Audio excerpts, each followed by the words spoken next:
the dealership, they want a great customer experience. They want a long-lasting customer experience. They want somebody to come back to them again and again and again. And if it's a bad situation, they just won't. Hi, I am Dennis McGinn, founder and CEO of vehicle reconditioning and communications company, Rapid Recon. At your place, we visit guests at their place of business to have conversations about the auto industry. Today, we're talking to Darren Lorentz, Senior Vice President for Credit Union Direct, better known as CUDL. Darren brings a deep knowledge of the auto lending industry to our show today. Welcome, Darren. Before we get rolling this morning, what is CUDL and how do you engage with car dealers? Well, first of all, Dennis, I'm glad to be here. Thank you for having me on. So CUDL itself is a an application portal for dealers. So it is really the connection for dealers to secure auto financing, automotive, RV, ATV, boats, any kind of financing with the credit union. So it's indirect lending. So the transaction is actually happening at the dealer, but the financing is in the end placed with the credit union. So we're kind of that link between the dealer side and the credit union side. I've looked at Experian Automotive Financial Market reports on used car lending. How can credit unions compete with the banks and other lenders in this marketplace? Credit unions are kind of a different animal in that, you know, there's this whole concept of credit union membership. It's something, membership is not a part of a finance company. It's not a part of a bank or a captive lender, and it's unique to credit unions. So, you know, being a credit union member, you own a share of that credit union. You have a voice in that credit union. And so the general perception in the public, and it's not far off, is that, you know, credit unions are not in it just for yield. They're here to serve their members. They're here to provide loans to be able to you know, elevate the life of those credit union members through financial services. You have another layer with credit union members, which is they want financing at unions. So what we find and what is there throughout the country in the dealer world is the dealers need those relationships with the credit unions because their buyers want those relationships with the credit unions. They want them involved. They want to finance loans with their credit unions. So when you talk about competing, it's almost, you know, with the banks and finance companies, credit unions have this strong advocate, which is the credit union members, which are also the buyers for those vehicles, who are pulling the credit unions into those transactions. Even credit unions aren't the most competitive in rate or in dealers. If the buyers want the credit unions involved in that transaction, the dealers have to make sure that they're in the transaction. So there's that unique aspect. And, you know, there are a lot of credit unions that are very savvy and can compete on rate and advanced levels and term and all of those things.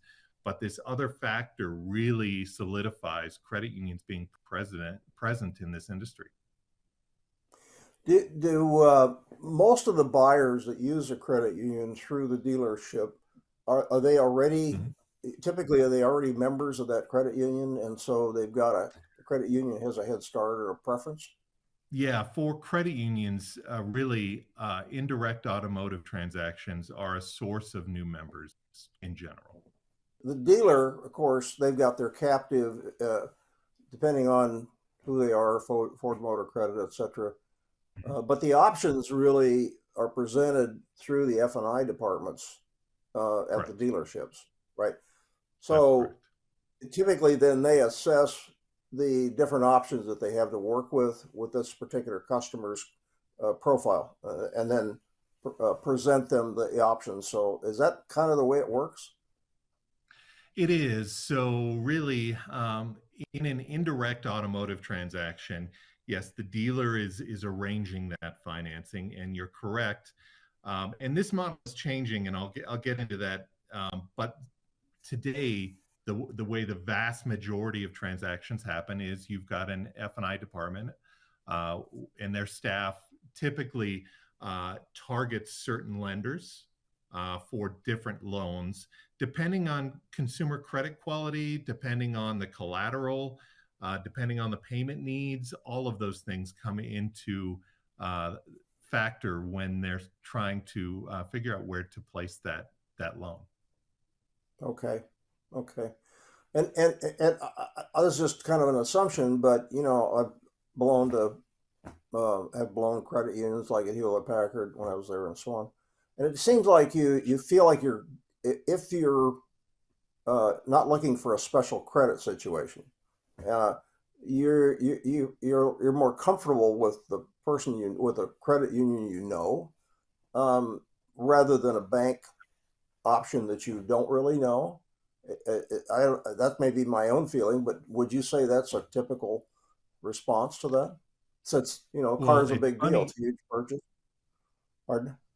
Absolutely. It's funny you say that, because that is largely the feeling. And that's why credit unions have to be a part of this, this transaction at the dealership, because you've got a fair number of automotive buyers out there that are distrustful of the entire process, who feel like they might be taken advantage of, something like that. For credit unions, there's this perception of trust, that they will not be taken advantage of, that they'll be taken care of, that it's more than just an automotive transaction, and that's true in large part. And so that is absolutely a part of that financing arrangement with the F&I group. And it works for the F&I staff as well, because they lend this aura of trust that if there's any kind of distrust in the transaction, it helps to really kind of calm that down and make for a better transaction on the whole. Because the dealership, they want a great customer experience, they want a long lasting customer experience, they want somebody to come back to them again and again and again. And if it's a bad situation, they just won't. So it's in everybody's interest to make sure that the transaction goes well, that there's trust, and that it's smooth overall. A couple more questions. This is fascinating. This obviously topic. As maybe you could talk about COVID. Did COVID come in and did it have any impact on your business? I'm really curious also about the online buying process and the platforms that are out there that are trying Absolutely. to make the buying process uh, touchless almost. And there's pros and cons of that, but I'm really interested in how does that work from your perspective. I want to buy a car now. All of a sudden, I go in, I Google it, and I get 8 or 10 platforms that come popping up. So I get the exact car I want. It might be across the country, etc. How does all that Right. kind of come together on your end? Well, it is certainly changing the industry, and the combination of COVID and the inventory shortages Yeah. have really combined to, I think, act as a catalyst for some of these changes that were coming, just not very quickly. But COVID and the inventory changes really sped this up. And so, back in March of 2020, I think we all remember that time, everything kind of closed up. And so suddenly we have all of these automotive buyers that cannot or do not want to go into the dealership uh, for that automotive loan transaction. And so everything needs to start being handled remotely. And so, number one, that was a major change. So I think that caught many dealerships not prepared completely for that. So they had to scale up their ability to completely transact an automotive purchase remotely, which was different. Um, And so that is still going on while we've got people coming back into the dealerships. We still see a larger share of those transactions happening remotely. And the inventory shortages also have changed things substantially where, before you could do a dealership any day of the week, and there's a whole host of inventory of new vehicles. You choose your vehicle and you walk away with it that day. Now that's different. People are having to wait. People are having to order new vehicles. The used car inventory is a lot tighter than it was before as well. So you've got this where there used to be this kind of, you want a car in the morning, by that afternoon you have a new car. That immediate gratification is no longer there. So it's causing people to also do a lot more research, to also put a lot more time and effort into figuring out what that vehicle they want is and where they want to get it and where they want to finance it. It's changing all of those things. For our credit union, it's forcing them to actually kind of ramp up their back end operations. So as far as being able to have fully automated decisions, so they can get a decision returned on an application right away. The funding for the dealer, collecting stipulations, they're having to reevaluate all of that. And it's a good thing. It's a healthy thing. In the end, it means better customer satisfaction, service for both the dealership and the client themselves. Now, when you're the other part of your question of transformation to, all online automotive transaction, this is moving. You can there are many sites you can go to nowadays, and you can completely purchase the vehicle online without ever going into a dealership, without ever interacting with an F&I staff member, without any of that. So that really kind of turns the model on its head. Where we'll end up, I'm not sure what it'll look like. But it's going there quickly. And so we are seeing that we, as really CUDL, Origence is this connection to credit union lending. And so we are having to change the way we do business as well, so that we can connect into those retail channels, direct to consumer retail channels, and be a financing option for the consumer within those channels. That is forcing us to rapidly change our technology. We're talking to a lot more partners that we hadn't talked to in the past. And so this is, there are a lot of changes afoot that haven't been there for years and years and years, or have been talked about, but just haven't taken hold because of one thing or another. COVID has forced this. Tesla and this direct-to-consumer sales model has also changed this. And so we're seeing this is a really formative time for the industry that we haven't seen in many, many years.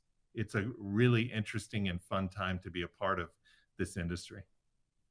Yeah, I'm located here in Palo Alto, California, so we've got it all. I mean, every third car is a Tesla, so I'm all around that.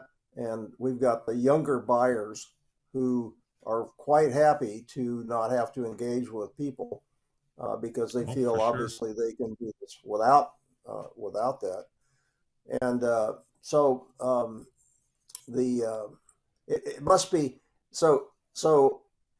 What maybe some of you? How are you advising the dealers now to kind of since the flow of the work, which is kind of what I do, workflow and reconditioning go together. What are the things that they do to kind of help move down this track so they're not sitting around waiting for people to drop into the dealership? They're actually online working with the customers and with the financing options. Yeah, so I mean, right now we're kind of in a transition stage where, yes, we have, we still have a lot of automotive buyers that go into the dealership, but as we spoke of earlier, we're having that share of online buyers also increase. So they've got to kind of really start to get good at these multiple tracks. So really, and don't add too much friction to the process either way. If somebody wants to come into the dealership and purchase the vehicle that way and talk with somebody face to face, great. Make sure that you're staffed, you're available, you can handle that transaction, and it's a pleasant transaction. But on the other side, you've got to really be investing and making sure that you've got the options for your buyers to be able to come in online and do that transaction either fully remote or partially remote. They can order the car online, but then come and pick it up at the dealership. And that's the way for the dealership to still be a part of that transaction and to be a factor and to be, really not be, completely in the background, but also support these new models that are coming forth. You can't afford to have a car caught up in the process that you need to sell, especially in this market. And I see that the manufacturers seem like they're trying to go down to the model that they're doing in Europe, where they'd like to just pay a fee to their dealerships to deliver new cars and manage that transaction on their own. So I guess that leaves the dealers to make most of their money on the used car business and service and parts. And so I agree with you. I think it's a very fascinating time and quite a big change in the approach to things.